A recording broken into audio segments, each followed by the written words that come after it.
کلام امام الزمان علیہ الصلاۃ والسلام۔ انسان اگر چاہتا ہے کہ اپنی عمر بڑھائے اور لمبی عمر پائے تو اس کو چاہیے کہ جہاں تک ہو سکے خالص دین کے واسطے اپنی عمر کو وقف کرے۔ یہ یاد رکھے کہ اللہ تعالیٰ سے دھوکہ نہیں چلتا۔ جو اللہ تعالیٰ کو دغا دیتا ہے وہ یاد رکھے کہ اپنے نفس کو دھوکہ دیتا ہے اور وہ اس کی پاداش میں ہلاک ہو جاوے گا۔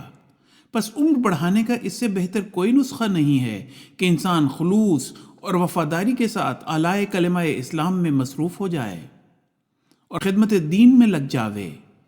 اور آج کل یہ نسخہ بہت ہی کارگر ہے، کیونکہ دین کو آج ایسے مخلص خادموں کی ضرورت ہے۔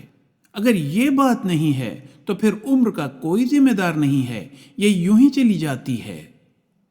ایک صحابی کا ذکر ہے کہ اس کے ایک تیر لگا اور اس سے خون جاری ہو گیا۔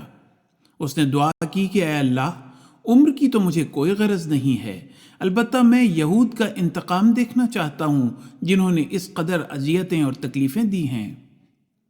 لکھا ہے کہ اسی وقت اس کا خون بند ہو گیا جب تک کہ وہ یہود ہلاک نہ ہوئے، اور جب وہ ہلاک ہو گئے تو خون جاری ہو گیا اور اس کا انتقال ہو گیا۔ حوالہ ملفوظات جلد سوم۔